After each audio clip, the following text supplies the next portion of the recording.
Okay. Did you know that 1 in 3 women will die of a broken heart? This means that 8.6 million will die every year from heart-related issues. In my speech, I will be informing you about the different aspects of heart disease. I'm familiar with women's heart health and heart disease because I am studying in the pre-medical field, certified in CPR and first aid, and as a member of Alpha Phi, we are well informed about women's heart health as it is our philanthropy. It's important to be well aware of women's heart health and heart disease as it can affect anyone all around the world. I will go into detail about the history of women's heart health, the women's heart disease, causes and symptoms of heart disease, and what you can do to help prevent it. The definition provided by Mayo Clinic of heart disease is any problem within the heart that restricts blood vessels within the heart, which causes a buildup of plaque and the stoppage of the heart. Our knowledge of heart disease first came from a man named George Ebers. According to the Heart Health Line, Ebers did not technically discover heart disease, but found an Egyptian scroll that contained information about heart failure. The scroll became known as the Ebers Papyrus, which contained detailed notes from an old Egyptian doctor about what heart disease was and what you could do to prevent it. This scroll became known all around the medical world and is the basis of what doctors use today to diagnose heart disease. According to Women's Heart, a national coalition for women with heart disease, since 1984, more women have died from heart disease than men.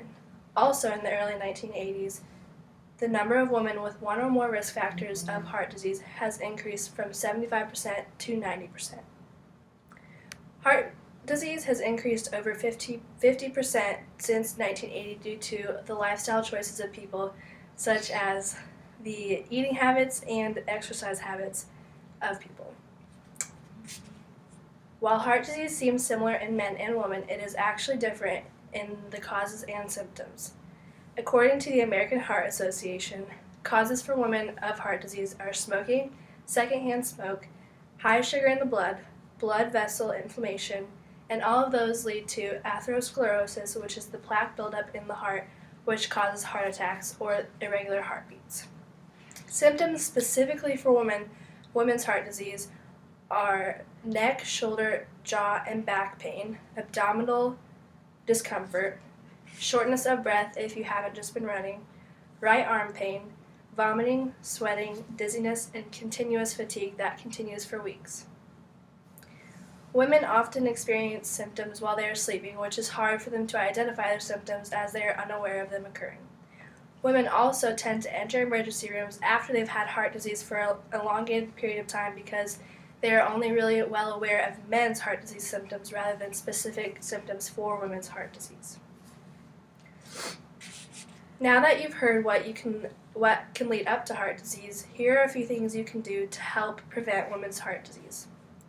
Follow a balanced diet. A balanced diet includes 4 to 5 cups of vegetables per day, fish, and whole grains. Exercise at least half an hour a day or every other day. Get checkups on your blood pressure and cholesterol, and know your family history as heart disease can be genetic. Avoid smoking as it is the #1 risk factor for heart disease. Donate to organizations such as American Heart Association, Women's Heart, that find cures for heart disease and help women who have heart disease. On campus, an easy way you can get involved is by attending Mr. Phenomenal in February, which is an all-male talent show that all proceeds go to women's heart health. The discovery of heart disease has led to what we know today about women's heart health and heart disease. Being aware of causes and symptoms can help prevent high numbers of heart disease. Don't forget the various ways you can get involved to help prevent heart disease. Although heart disease remains the biggest killer in women, the more awareness spread about women's heart disease, the more the number of 8.6 million women dying of heart disease a year can continue to decrease.